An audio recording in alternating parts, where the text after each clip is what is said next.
to show me all my light.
Hey, welcome to Church Experience. Thank you so much for spending part of your weekend with us. Now's a great time to grab your pens and weeklies and head to your seats if you haven't already, because the service starts in 90 seconds.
Hello family, welcome to CE Online. Thank you so much for spending time with us today. We're so excited about today's service. We believe that this could be the best and most impacting hour of your week.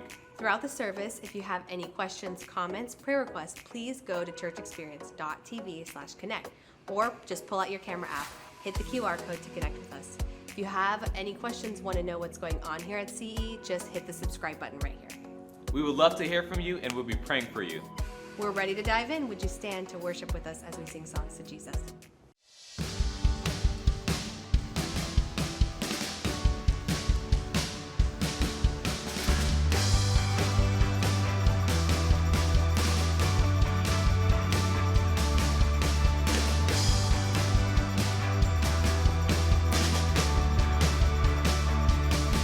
I'll stand before you now. The greatness of your renown.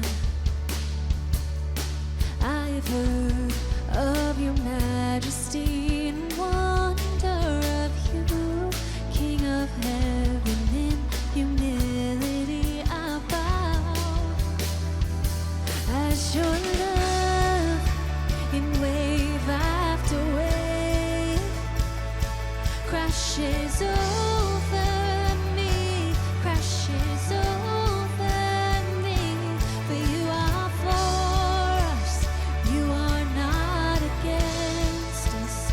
Champion of heaven, you made a way for all to enter in.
Just one word, you calm the storm that surrounds me.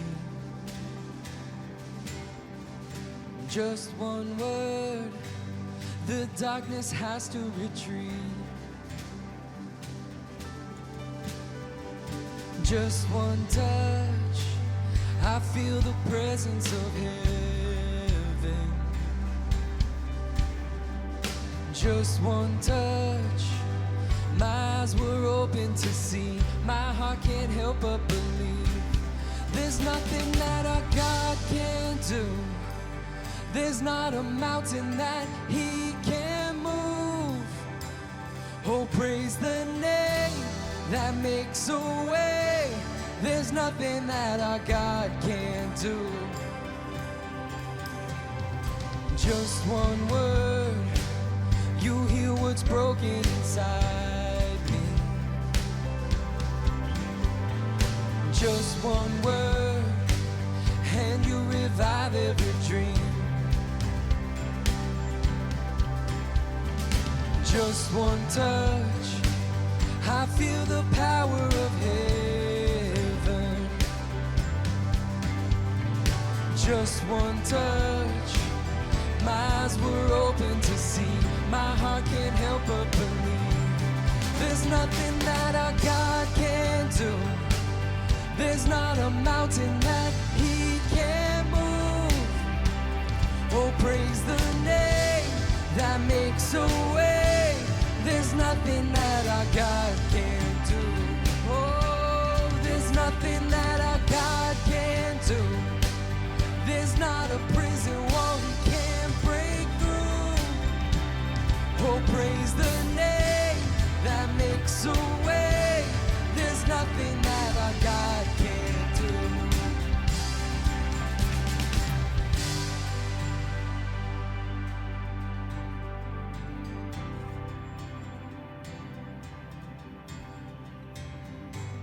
I will believe for greater things. There's no power like the power of Jesus.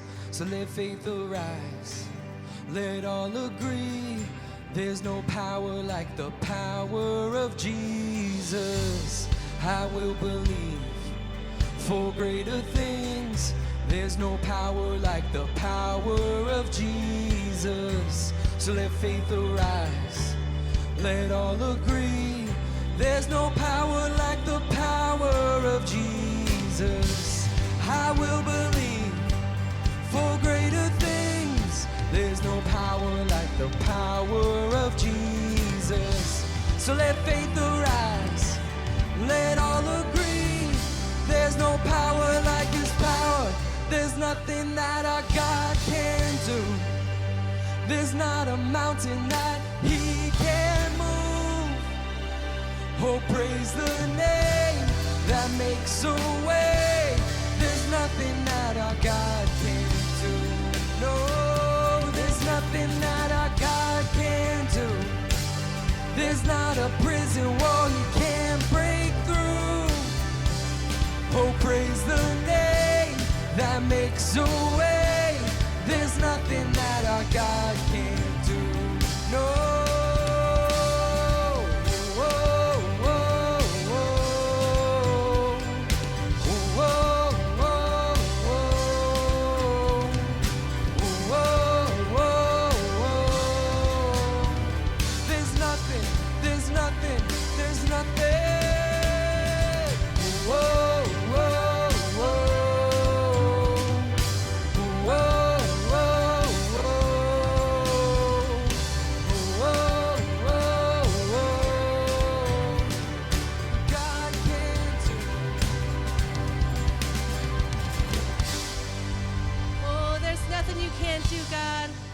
We just praise and worship You. Thank You, Father. Thank You for Your love. Thank You for Your presence, for Your wisdom and grace and mercy. God, we just praise You. We worship You. We open our hearts to You to receive a message that we know is just for us from You. And we thank You and we just praise Your mighty name, Jesus. Amen.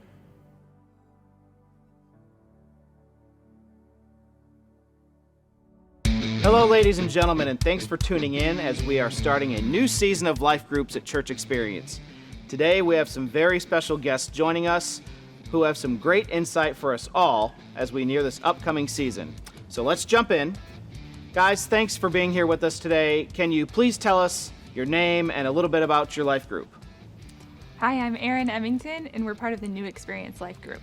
That's right, and I'm Josh Emmington, and it is the #1 life group. We absolutely love it. Hey guys, my name is Merrick McKenzie, and I'm in the same life group with Josh and Aaron. Guys, I gotta tell you, I'm excited because we got the opportunity to be in a couple of life groups, right? First one, New Experiences, and also Vertical Marriage. Last year, you were on the team. So please tell us, what were some of the highlights for you from last season? One of my favorite memories from this last season was taking the Calypso dinner cruise out of Clearwater as a life group. And so we had dinner together on the cruise, a good time of fellowship and friendship, and then boating around the Tampa Bay area. It was just so beautiful and such a memorable time together. You know, one of the most memorable things I gotta tell you, Aaron made this mango strawberry ice cream cake. Man, I'm thinking about it right now, and I can taste it, right? It was awesome. One of the other things I loved was the fact that we had two different types of segments when we met, right? For example, we had Faith Day, right? And we had Hangout Day. And Hangout Day was always fun, as well as Faith Day. Both of those really work together to help us to grow closer to God and in our journey. And I gotta tell you, we are so much of a closer group right now that, man, it just feels like these are gonna be friends for the rest of my lives. We did everything from going through a couple different Bible studies, including Daring Faith by Rick Warren, to serving a couple families that were in need. And it's just been a lot of fun to be able to spend time with each other, in each other's houses, and become real friends. That sounds great. It sounds like you guys became a close-knit group. Guys, we have some breaking news right here, right now, live for you. It looks like Trey Robinson has been traded. Am I reading this right? Trey Robinson has been traded from the men's basketball group to the marriage group. That is breaking news. You heard it here first. So now we've heard you talk about some highlights from last season. So what can people expect from this season? I'm excited about our missions that we're looking forward to do in 2024, just diving into our community and just helping families in need. Man, next season is going to be amazing. We already have all these grand designs. The groundwork is laid now that we've developed these amazing relationships. The thing that's also good is not only will we help growing and getting closer to God, but we've done a few things with helping some folks in the community, which is something that we get excited about. An ability to go out and do some actual missions, get our hands dirty in God's work and be on mission, going out and helping people that are in need, and having some acts of mercy that we do together as friends, as teammates. Wow, guys, that's awesome stuff. And I gotta tell you, you guys got me excited, and it makes me want to go out there and join a team. Yes, awesome. You've got so many incredible things going on this season. Yeah, let's go get it. Let's do it. And we encourage everyone to get out there and join. The best thing is you don't even have to try out for the team. You automatically make the team just by signing up. So if you're interested in joining a team, get with a coach. We actually have multiple coaches and teams. You can find the perfect one that's perfect just for you. So let's go ahead and get that code up on the screen for you to start scouting out all the teams, or to actually go ahead and choose your team of choice. So if you can just leave that code up on the screen for us, we appreciate that. Eric, thank you so much. Yeah, we absolutely loved it, Eric. The pleasure was all mine. Again, thanks for joining us. You know, as we sign off here, that if anybody has a chance to get involved with their own life group, they absolutely should. Man, I can't wait. I'm excited. I love what we're doing. Love this being part of the journey here. Just love it. Let's do it, guys. We want to thank you guys for tuning in today and joining us. And best of luck on your future victories. And we'll be rooting for you. So on behalf of everyone here at CE, I want to thank you all for tuning in and joining us. Go sign up now.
We are in week 2 of our Aim Higher teaching series, and this is going to be a great morning. It already has been a great morning. So glad each and every one of you are here.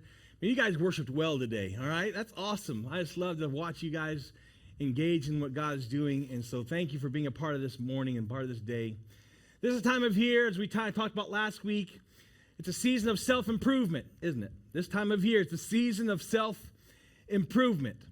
How do I make a better me, right? How do I get maybe slimmer? How do I get stronger? How do I maybe get out of debt, right? How do I get smarter? Maybe some of you, that's one of your objectives, to get smarter.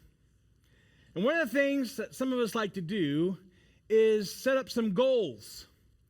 How many of you are goal setters, all right?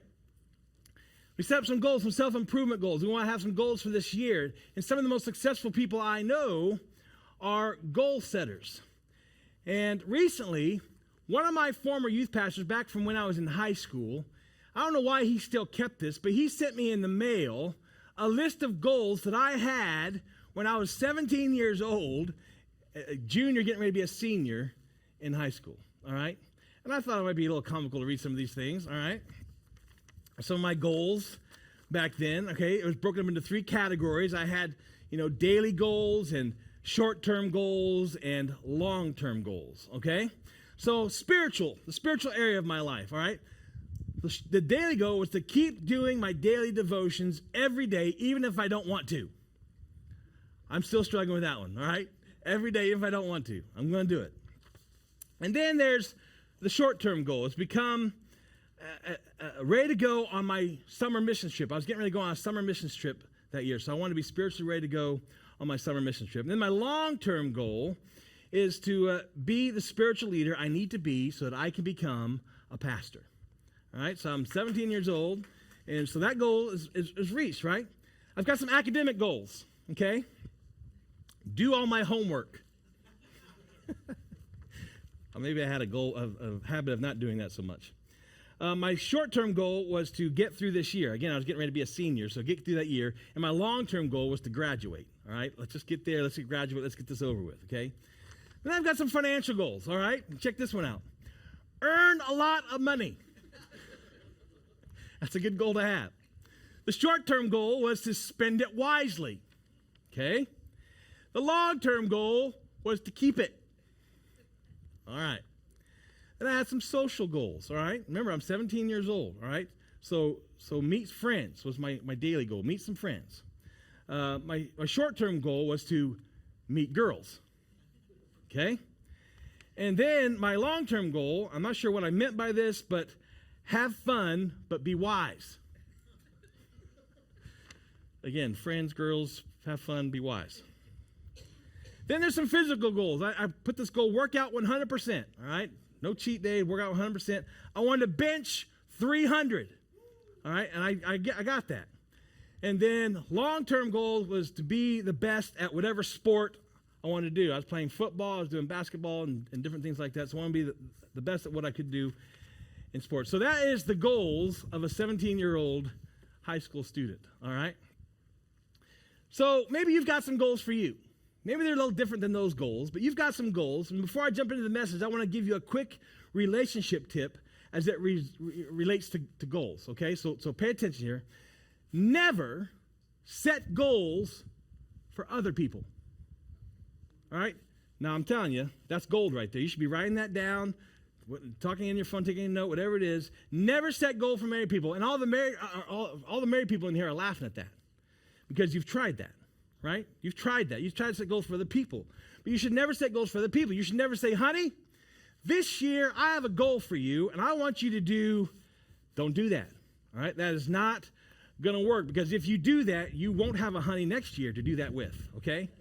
So don't do that this year, okay? Mind your own goal business. Set goals for you.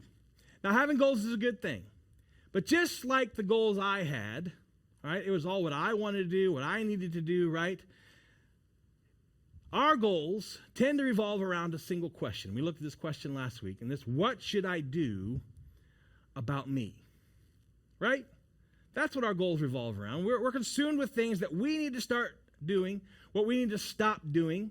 the things we need to do more of, things we need to do less of, the food we need to eat less of, right? Maybe there's some food we need to eat more of, better eating. Where we are in life, where we aren't in life. And so it's super easy, of course, to be focused and remain focused on this question. What should I do about me? But as we talked about last week, maybe this year, as we're setting our goals, we need to add a line or two of things that aren't about us. How about that? Aiming higher to add a line or two, to add a goal or two to our list that doesn't have anything to do with us necessarily, but maybe something else or someone else. How can I make myself better? How can I make myself slimmer? How can I make myself stronger, healthier, wealthier? And we should address those things, all right? I'm not saying we shouldn't address those things. I think if you're trying to lose some weight, then lose some weight. I think if you're trying to get out of debt, get out of debt, all right? I think if you're trying to break a bad habit, break the bad habit, all right? Go for it. In fact, as we talked a few weeks ago, add some holy habits, all right? Replace those bad habits with some holy habits. Go for it. Do it. I'm not saying don't do those things. But last time I suggested an additional question, a tougher question than just what should I do about me? If you take this next question seriously, it will actually help you in this question. And the aim higher, possibly disturbing, certainly challenging question is this: what breaks your heart? And I didn't make you wait halfway through the message to get to that, like I did last week, all right? Some of you were saying, man, we were on the edge of our seats just waiting for that last week, Pastor John. Say this question with me. What breaks your heart? Say it again. What breaks your heart? And this is a very, very powerful question because it focuses our attention beyond just simply what needs to be done about me, and it helps us to look at what needs to be done around me. It's part of this question. What needs to be done around me? And as you look around your community, right? As you look around this country, as you look around this world, as you look around maybe even your neighborhood, there's lots of needs. And you can't meet every need, all right? You can't meet every single need. You might not be able to change the entire world, but maybe you could change one person's world, right? Maybe you could do something to make their world better. So as you think about all these needs, all these things going on in our nation, in our communities, in our neighborhoods, maybe in the school system, whatever it might be, what's the one thing? What's the one category? What's the one group of people where there's an issue that breaks your heart? In fact, you may have looked around and it stirs something up in you and you're thinking, does anybody care about this? Is anybody doing anything about this? Am I the only one who this bothers? What is that for you? What breaks your heart? Now, the problem with the whole what breaks your heart thing is that it requires something of us, doesn't it? That's not a question we can just kind of gloss over. It requires something of you. And I think it's why maybe we shrink back a little bit from this question. We don't want to embrace this question. We shrink back just a little bit from this question because I'm not quite sure what this question is going to require for me to do. And we end up saying things like, well, somebody else is going to have to do this because, I don't have time. It breaks my heart, but I don't even know what to do. I'm just one person. I don't have many resources. I don't know anybody. And the truth is, at the end of the day, if you decide to move even just a little bit in the direction of actually taking action about what breaks your heart, let's just be real, it's going to require something of you. It's going to require things like your time, right? It's going to require maybe some money. It's going to require maybe missing some other things that are really important in your life, but you're going to have to say no to those things so you can say yes to this other thing. It may even take you away from time with your family. Some things that you really value in your life. It's going to cost you something. And the problem with costing us some life is that we are, every single one of us, don't lie in here, I know you, Every single one of us is a life, what is this? Fill in the blank. A life preserver, right? Every single one of us in here is a life preserver. And the truth is, by nature, I'm a life preserver, you're a life preserver. I don't want to give my life away. I want to save my life. I don't want to risk my life. I'm a life preserver. I want to preserve my life. I mean, I've got insurance. You got insurance? Yeah, you got insurance. I've got a security system, right? I want to preserve my life. I got seatbelts in my car, airbags, right? Trying to preserve my life. I mean, I do everything possible to preserve my life, to preserve my family's life, and to preserve my time, and to save my money. I'm a life preserver. It's all about me. It's all about you. And the problem with what breaks my heart is at some point, you're going to have to let this go. To some degree, you're going to have to let this go.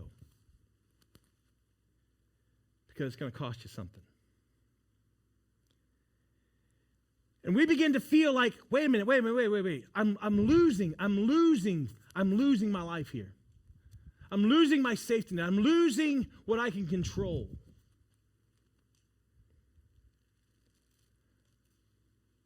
I'm losing the things that I define as my life, like my time, my money, my reputation. I might be losing some opportunities. I might be losing an advancement. I might lose some forward progress. And I really think, as we're going to see in just a moment, this is really the ultimate, in following Jesus, the ultimate paradox. It's a paradox. Now, we all know what a paradox is, right? Right? A paradox is two doxes. No, I'm just kidding. I want to see if you're paying attention there, right? Some of you are like, huh? Is that really it? I just want to see if you're paying attention. No. This is what a paradox is. Look at the definition. A paradox is a seemingly absurd or contradictory statement that, when considered carefully, turns out to be true. Let me read it again. A paradox is a seemingly absurd, contradictory statement that, when considered carefully, turns out to be what? True. That's a paradox. A paradox is something you hear, and you're like, wait. That doesn't even make sense, Pastor John. And then you kind of investigate it, and you spend some time with it, and you begin to pray about it. Oh my goodness, man, that makes total sense. See, a paradox is not intuitive. It goes against the grain. It's easy to dismiss because it's so absurd and contradictory, and so we kind of dismiss it. And if you miss a paradox, this paradox that we're about to look at, that Jesus is talking about, you miss out on something extraordinary. You miss out on something bigger and better. You see, according to Jesus, his paradoxes look like this. Filling is achieved through emptying. Doesn't that sound like absurd? That doesn't really make sense. But according to Jesus, filling is achieved through emptying. Like, wait a minute, wait. Hang on, there's more, all right? Look at this next one. Gaining is achieved through giving. Wait a minute. I want to take. I want to gain. And Jesus says, no. Gaining is achieved by giving. Hang on, wait a minute. There's one more. Winning is achieved through losing. Now, I played sports, and that just doesn't make sense. I look at the scoreboard, I see the score, and I'm winning the game. But according to Jesus, winning is achieved through losing. Do you see the paradoxes? Do you see how absurd they sound? Do you see how we, perhaps in our own human nature, might dismiss those things? It's so counterculture. It's so, quote unquote, un-American, right? It's certainly counterintuitive. So no wonder we kind of push back. We back off this following Jesus thing. But it really should be no surprise, right? To discover that following Jesus goes counterculture to the world, right? Following Jesus is characterized by self-denial, not self-improvement. Sound like Jesus? Yeah. But we know that if we follow Jesus, our life will improve. Have you discovered that yet? If you follow Jesus, your life will improve. But see, that's the result. That's not the focus. It's the result. And you know what else? Happiness is the same way. Happiness is a result. But make it your goal. Make happiness your goal, and you'll spend years and years and years accomplishing all kinds of things and accumulating all kinds of stuff, and you won't be filled up. You'll be empty. See, filling is achieved through emptying. Gaining is achieved through giving. Winning is achieved through losing. We talk about people sometimes who are full of themselves, right? Like she's so full of herself, or he's so full of himself. What are we talking about, right? They're so full of them, right? But here's the thing. That doesn't mean they're really full. If you were able to look inside of their life, they'd be empty. There'd be a few things in there that would make up their life, but they have a room for so much more. They're maybe even half empty at best, but there's still lots of room. But that room in there is not made to fill up with themselves. It's created for something more. It's created for something bigger, something that can truly fill a life. But the challenge is, and the reason why we push back is because following Jesus, again, it's going to cost us. But Jesus is about to tell us that refusing to follow him, turning our back on his paradox, dismissing it, is going to cost us far more than what we just think it's going to cost us. See, if you decide to lean in the direction of what breaks your heart, not just what needs to be done about me, but rather what needs to be done around me, in my neighborhood, in your community, right? Maybe even in your own household, in your own family. When you find out whatever that is that breaks your heart, and you decide to take action and get involved, I'm just telling you right out front, as Jesus would tell you, it's going to cost you. It's going to feel like you're giving something away. It's going to feel like you're giving part of your life away. If it doesn't feel that way, then you're probably not doing it right. And this creates a tension in our life because, again, what are we? Come on, what are we? Yeah. And so this creates a tension. I don't want to give that away. Wait, what do you mean? What? I got to give it away? And we wrestle with that. We wrestle with that tension. And everybody wrestles with it. It's not just you. Everybody wrestles with this tension. And as we wrestle with it, Jesus comes along and Jesus says this. He says, those who devote themselves to themselves will eventually lose themselves. Now, that's not really word for word what Jesus said. That's kind of my summary, all right? Jesus doesn't need my help, but that's kind of how I summarized it, what we're getting ready to look at. This message about ourselves that we're going to look at. Those of you who devote themselves to themselves.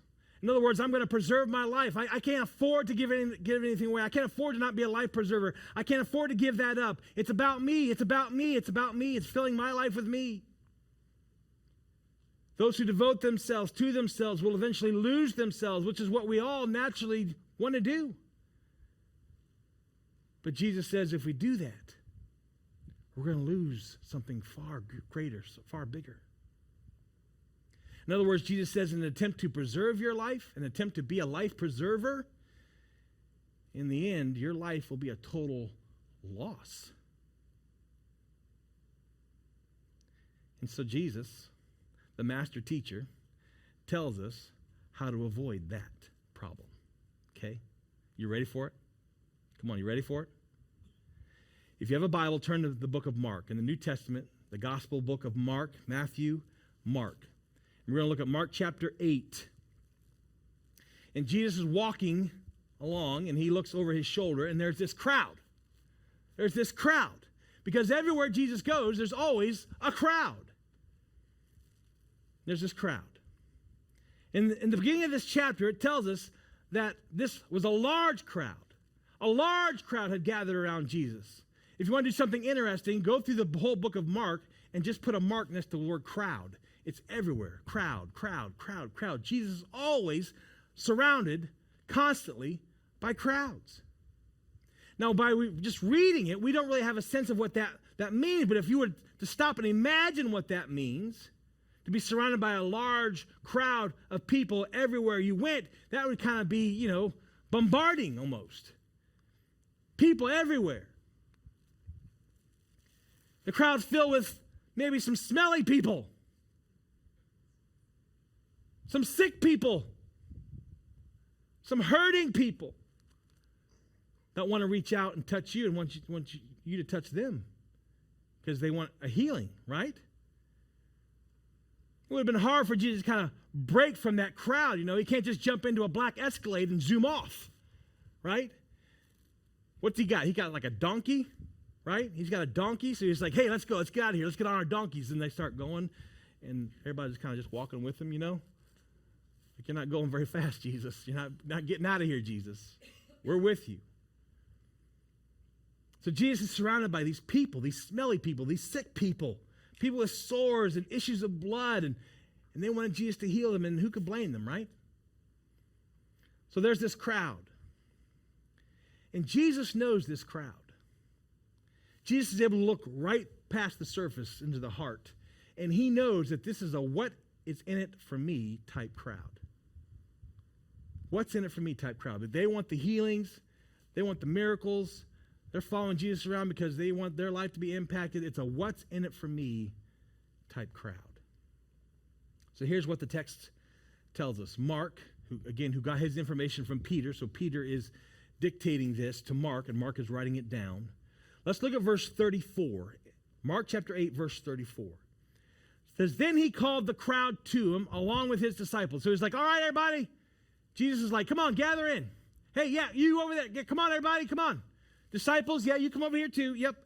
Gather in. Because he's about to give what I call a crowd thinning statement. So he can't jump in a black Escalade, but he can give a crowd thinning statement, all right? And he says this, whoever, he starts out with whoever, and that includes everybody, even you in the back, even you up there, even the disciples, no one's getting out of this, all right? Whoever wants to be my follower or disciple.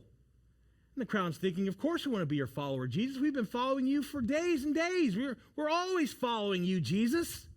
Of course we want to follow you. And Jesus is like, no. I'm not talking about that. Bruh, I'm about to raise the level in here.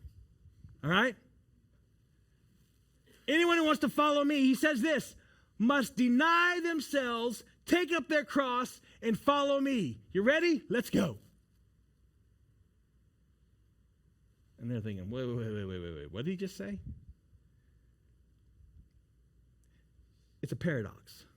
In other words, you're going to have to say no to you, no to your own way, no to only devoting yourselves to themselves. And here's how far you're going to have to go. You're going to have to be willing to take up your cross and follow me. Now, when Jesus said that word, take up your cross, that would have been immediately an emotional type statement for him to make. Because people had seen people carrying a cross through the streets who were condemned to die. In the first century, everybody would have known that illustration. And when you carry your cross through the streets, you have forfeited your independence. All right? You are under arrest. You are being condemned. You are forced to carry a cross. And he says, you want to follow me? You want to be one of my disciples? Then you're going to have to embrace my agenda. You can't just be my traveling buddies, right? Looking on to meet your needs. See, following me isn't about self-improvement. It's about self-denial. And then he dives into the paradox of all paradoxes. You ready for it? This is amazing. He says in verse 35, he says this, for whoever, there's that word again, all right, everybody's included in this, whoever wants to save their life, to which we say, yeah, I want to save my life. I'm a life preserver, Jesus. I want to save my life. I'm ready to go. Yep, I'm all in for that. Whoever wants to save their life. Wait a minute. Jesus says, whoever wants to save their life will lose it. Now, Jesus said, this doesn't make sense. What are you talking about, lose it? I'm a preserver. Wait, what? I'm going to have to like die or something, Jesus? Is that what you're talking about? And this is so interesting right here. There's a little Greek word called apolumi. Apolumi. It's kind of a fun word to say. For that word lose. That word lose is the Greek word apolumi. And it's used all over the Greek New Testament. It's translated in different ways depending on the context. But basically what it means is you're going to lose out. You're going to lose out. It means to ruin, to destroy. So here's what Jesus is saying. Whoever lives to save their life is going to lose out. Whoever wants to save their life, who lives to save their life, is going to actually ruin your life. Not because something has happened to them. That's not what he's talking about. This is kind of a cause and effect. This is sowing and reaping. Whoever wants to try to save their life will lose their life or ruin their life. In seeking to save your life and in seeking to cling as much as you can to your life, you're actually doing the very opposite thing you're trying to do. You're ruining, you're destroying your life.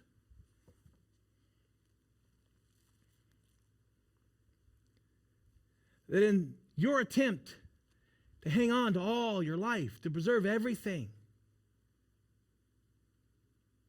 and to cling and to hang on to it, you're actually losing out on something much better. See, Jesus wasn't trying to take something good away from you.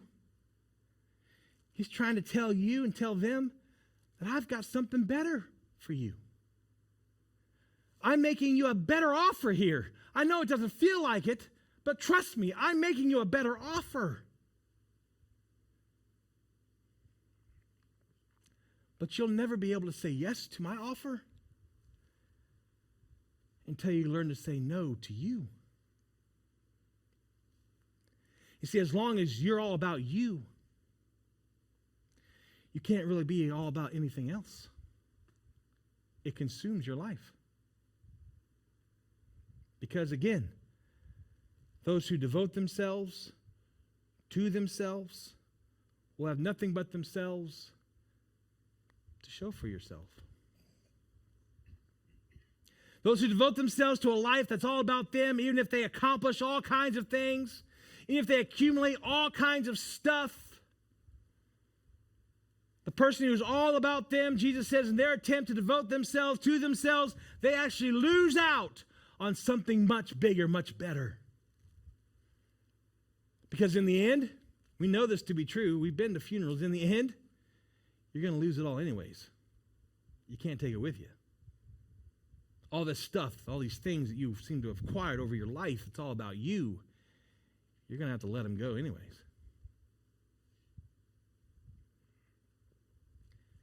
And we've made it all about yourself.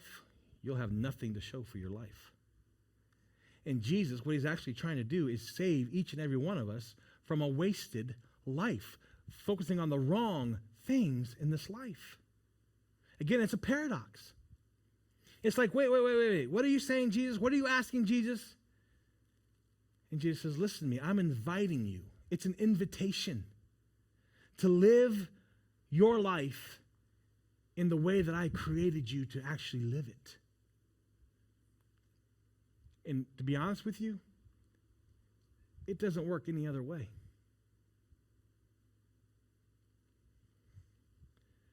Those who devote themselves to themselves are afraid of losing themselves, but what they don't understand is they're actually losing a better life. In their effort, again, to hang on to it, life actually slips right through your fingers. Jesus continues, for whoever wants to save their life will lose it, but whoever loses their life, he's not talking about dying, okay? He's not talking about, oh my goodness, where did I put my life? Hey, has anybody seen my life? Where have I put my life? Honey, have you seen my life? He's not talking like that. It's a little interesting play on words. It's here. It says, but whoever loses their life for me and for the gospel will actually save it. Will have a better life. You won't ruin your life. He's saying this is a decision. It's an invitation. I'm inviting you into a better way of living that leads to a better life, both in this life and in the life to come. See, we don't always think about that life. This life is just temporary. And Jesus says, I want to give you a better life. Yes, here, but I'm thinking about there in eternity. And it's an invitation to a better life. It's an invitation to significance. It's an invitation to step outside of yourself. It's an invitation to be unique. Because in all honesty, most people are afraid to really embrace this kind of concept. Remember, it's a paradox that kind of goes against what we kind of naturally think should be how we live our life. This is an invitation to make sure that at the end of your life, there's someone in this world that thanks you, because if it wasn't for your sacrifice, if it wasn't for your self-denial, if it wasn't for your money, if it wasn't for your time, if it wasn't for the fact that you took some of your passion and you directed it towards my need, my life wouldn't be where it is today. Is there someone in your life going to thank you for what you've done? That was Jesus' invitation to his audience then, and it's the same invitation to you today. This was Jesus' invitation to live a life of purpose. In fact, say that word, purpose. Come on, say it again, purpose. It's a call to the pursuit of purpose, not just the pursuit of happiness, which is where we like to be, right? I mean, let's face it, we all want to be happy. We're all kind of on this happiness quest to some extent, right? We want to be happy, but the pursuit of happiness alone, if that's your sole pursuit, that becomes your life objective, when it becomes all you're doing, pursuing happiness, that will never lead to purpose. It will never lead to purpose. And here's the truth, all right? You need to understand this, right? A purposeless life leads to a happyless life. And that's not even a word, but you're going to remember that, right? You're going to remember that. A purposeless life leads to a happyless life. And that's what we need to remember today. Purpose leads to happiness, but the pursuit of happiness never leads to purpose. And that's what we all want to pursue, the pursuit of happiness. I want to make myself happy. But you'll never find your purpose that way. But pursuing your purpose will lead to happiness. See, you and I were created for purpose. It's essential to living, just like food, water, shelter, and then there's purpose. God created you for purpose. It's essential to your life. I say this all the time. You were designed by God to make a difference for God. You were designed by God for a purpose. Something bigger than just you. Something bigger than just your happiness. But, Jesus says, the choice is yours. Will you pursue purpose, or will you just pursue your happiness? Will you choose to give your life to something that's not you or something that's not for you?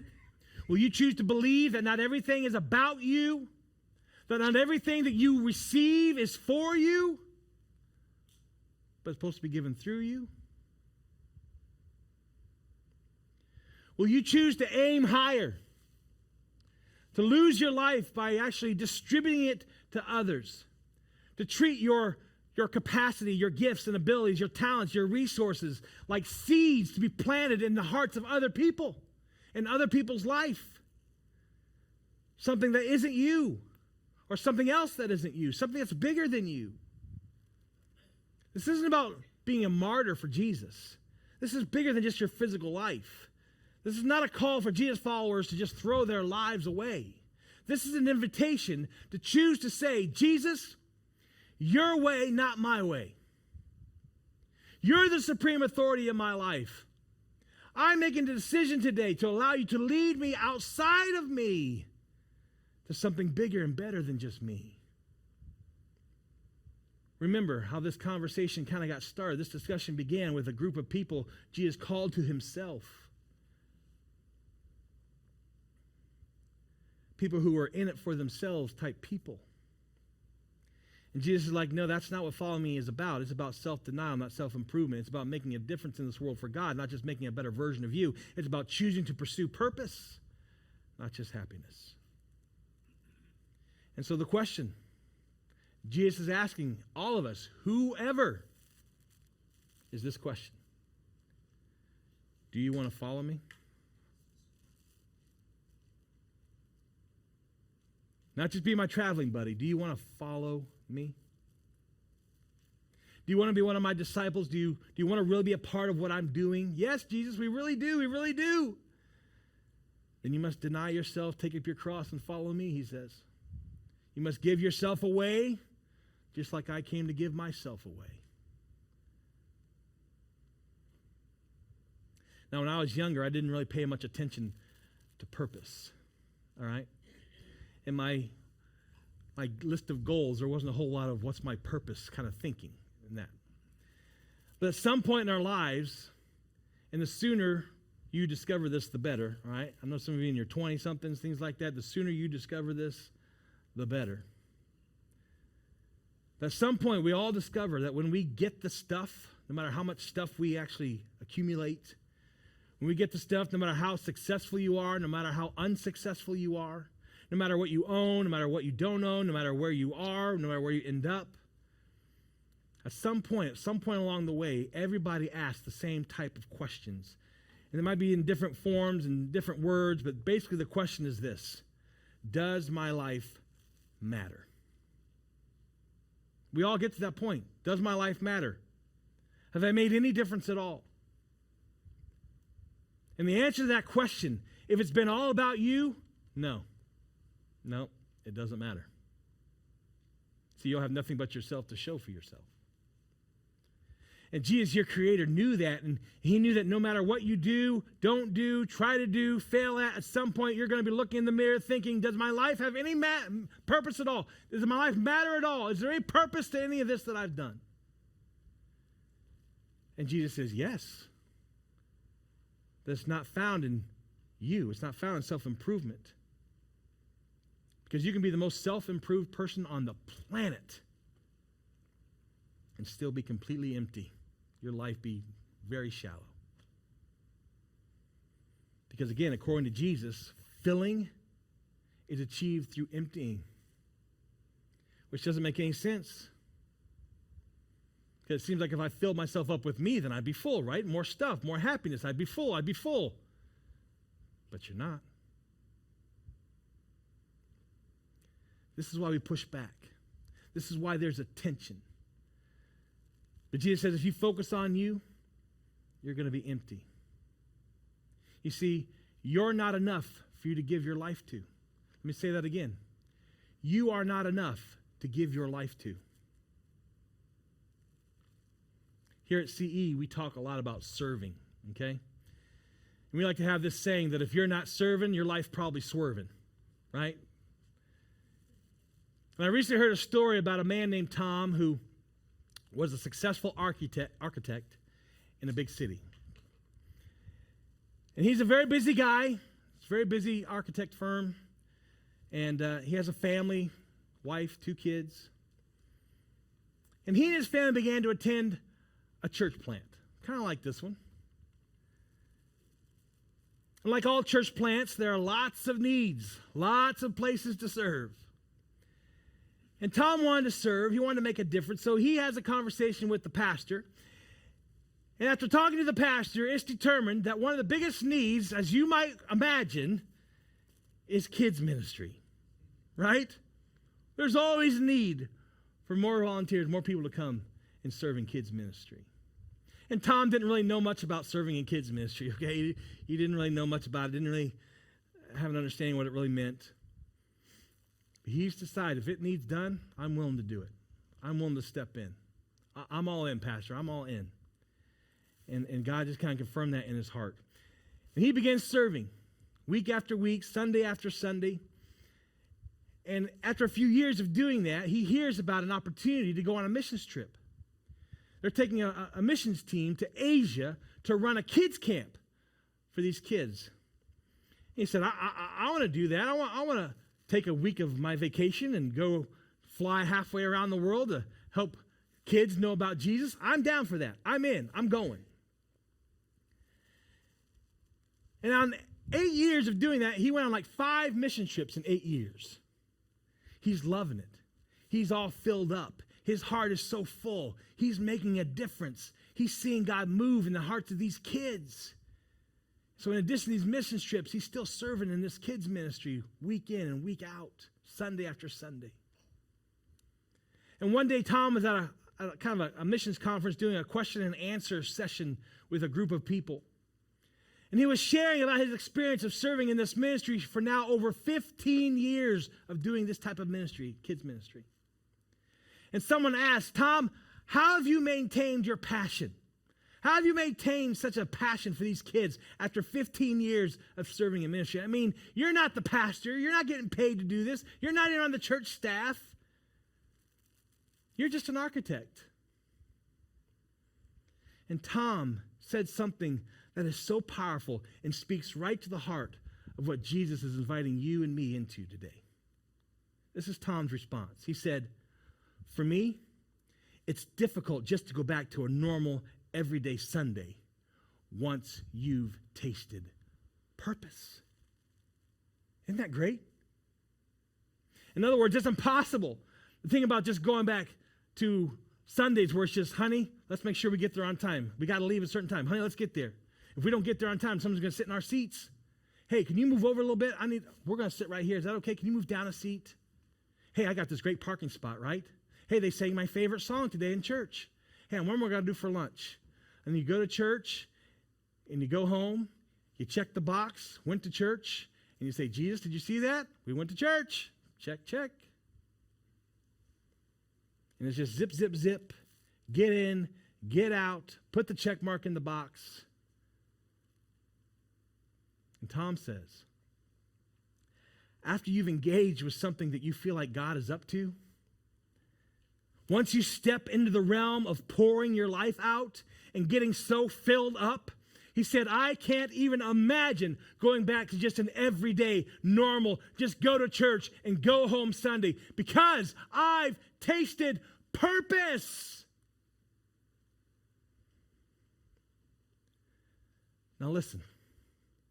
Listen, church.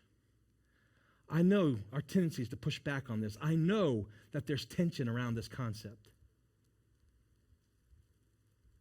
We'd rather give up sugar sometimes, right? We'd rather make sure we pay all of our debts and get out of debt, right? Because those are some things we can control. This is kind of out of our comfort zones. But listen. Purpose is always found just on the other side of the border of what's in it for me. Purpose is always found just over the line of outside your comfort zone, right? And Jesus says, come on. Come on. I'm inviting you to come on. You know what Jesus called it? He called it living the abundant life. He called it abundant life. He said in John 10:10, I came so that they might have a great, full, abundant life. In other words, if you give your life away for me, if you give your life for my cause and my agenda, you will find more life than you can ever imagine. You will find a different kind of life. You'll be so full of life, you'll be overflowing with abundant life. It doesn't make any sense at all. But it's the way of Jesus. Come on. Jesus says, trust me. The best thing you can do for your life is not to hold on to it, not to preserve it, not to cling it. It's to give it away.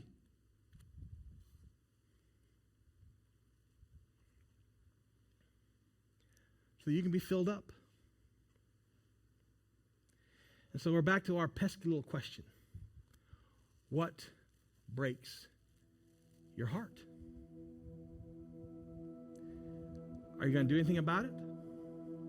Are you willing to step over the line?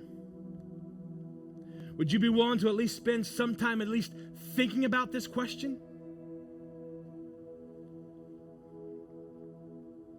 I'd even say you don't have to do anything yet, all right? Just think about it.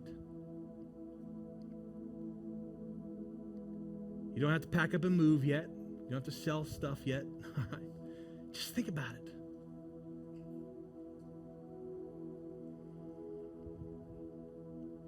What's the need that stirs your heart? Who's the group that's on your heart? What's the challenge? What's the issue that breaks your heart more than any other issue? You may not be able to change the entire world, right? But you could probably change somebody's world. Maybe you could change just a little slice of the world. What breaks your heart? Here's another way of kind of asking the question, kind of help you narrow it down. Who's doing something about it already? Who's doing something about it already? More than likely, if it breaks your heart, it's been breaking someone else's heart, and perhaps someone else has already done it. You don't have to go start your own nonprofit organization. You don't have to do that, okay? It's getting involved with other people probably already doing it. It's just saying, okay, they're already kind of meeting this need, so how can I help? How can I help? How can I get involved? What can I do? And there's lots of things to do here at Church Experience.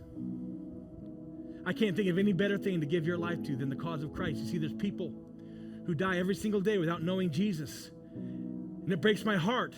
And I want to do something about it. So would you get on board? Give your heart to that? Maybe there's some other issue, some other thing, some other cause, and that's great. If God's breaking your heart, if God's speaking to you about that, get involved. Do something about it. What breaks your heart? Because following Jesus is living a life of purpose. Saying no to you so you can say yes to something that's bigger to you. We believe as Christians that when you actually take action, you engage in meeting the needs of others. When you try to solve someone else's problem, it's kind of a biblical phrase we use, carrying someone else's burdens.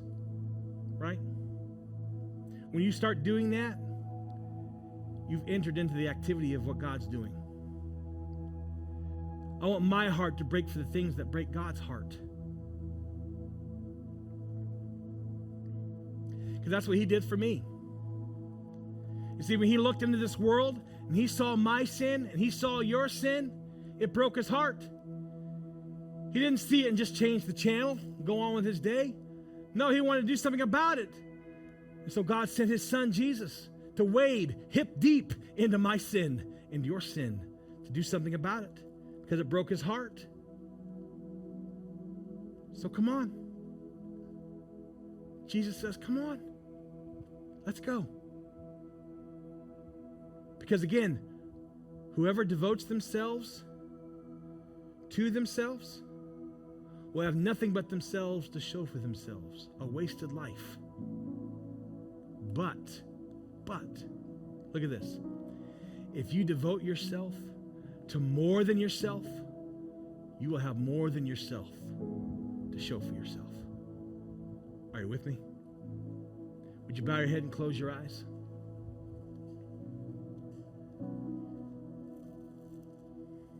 I believe God is moving in hearts right now. Heavenly Father, thank you for this powerful truth from your word today. We know that in some ways, these words cause tension in our life. It goes against how we think we need to live. But Father, in this moment, as we tune our ears to hear your Spirit speaking, we know in our hearts it's true. It's a paradox. We don't understand it, but in reality, it's true. That we're most fulfilled when we empty ourselves. And we gain a better life when we give ourselves away. And yet there's something in all of us that wants to push back on that. And so, Lord, I pray that right now we would be willing to let it go. Let go of being a life preserver. Father, would you give us the strength and the courage to do it? Would you give us wisdom to know what to do with what we've just heard? Father, I pray for every single person in this room that we would embrace purpose, that we wouldn't just sit on the sidelines. We wouldn't just go the way of the world in the pursuit of happiness. Father, I pray that we would make such a difference in somebody's world that someday someone would come up to us and thank us for the difference that we've made in their life. Because we were willing to aim higher. We were willing to embrace the Jesus way. So, Father, as we wrestle with this question, as we think about this question in the next few days and weeks, would you just seal it for us in our hearts? Would you just clarify it for us? Give us wisdom to know what to do. God, thank you. Thank you for the better life that you offer, for your invitation. And with heads bowed and your eyes closed for just a moment longer, I want you to just pray in your seat just a moment longer. I'm wondering if there's anybody in here today who would say in your heart today, you would say, you know what, I'm not following Jesus. I don't have a relationship with Jesus. I'm not following Jesus with my life, but I want to. And I want to invite him to be my Lord and Savior, and I want to follow him. Is there anybody in here today who would just make that declaration and you would just put your hand up? Nobody's looking around, but just put your hand up so I can see. Anybody? Yes, yes, yes. I want to follow Jesus. Would you just pray this prayer? And I want everybody to pray this prayer after me. I don't want anybody to pray by themselves. I want everybody to pray this prayer out loud with me. Say, Heavenly Father, I'm sorry. I've lived life for me, and now I want to live life for you. God, forgive me of my sins. Come on, let me hear you. Help me to live for you. I truly want to follow you all the days of my life from this point forward. Thank you for your plan of salvation. I give my life to you. In Jesus' name, amen. Can we celebrate what God's doing? Come on, can we celebrate? Let's celebrate what God's doing.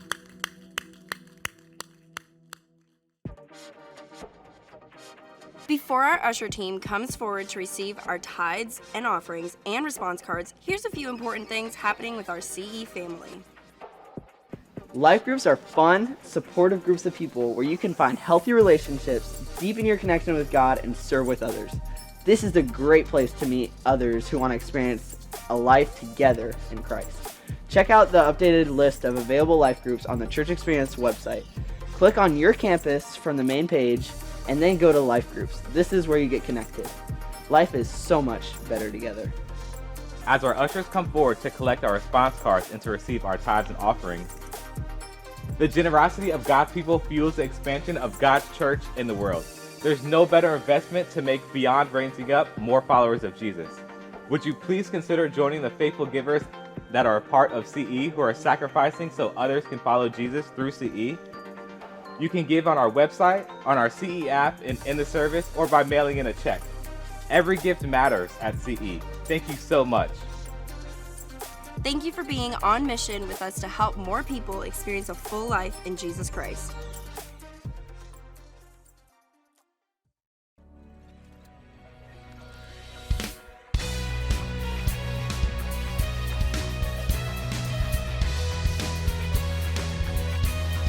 Sometimes you gotta dance through the darkness, sing through the fire, praise when it don't make sense. Sometimes you gotta stare down the giants, worship from the lion's den. Sometimes you gotta shout it from the mountain, louder in the valley, trusting that he's gonna get you there. Sometimes you gotta welcome the wonder, wait for the answer, worship with your hands in the air. I'll praise you anywhere. Praise, give him praise, give him praise in the highest. Praise, give him praise in the highest. He is worthy, yes he is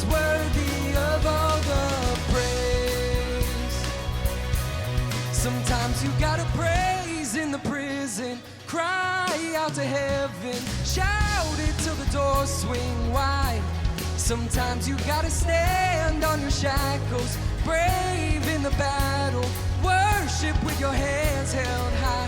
I'll praise you anywhere. Praise, give him praise, give him praise in the highest. Praise, give him praise in the highest. He is worthy, yes, he is worthy of all the praise. Give him praise in the highest. Praise, give him praise in the highest. He is worthy, yes, he is worthy of all the praise.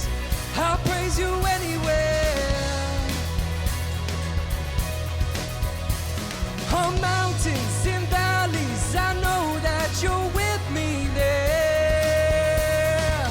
I'll praise you anywhere.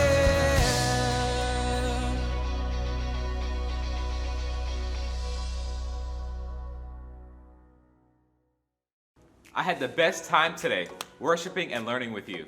You may have made a commitment during the service. If you did, we'd love to reach out to you. If you have any questions, comments, prayer requests, again, please go to churchexperience.tv/connect or scan the QR code on the screen. Want to get even more connected? Check out our CE social media, Instagram, Facebook, or the website, even the app. Go ahead and also hit that subscribe button right here. What a great day it has been. Can't wait to see you guys next week.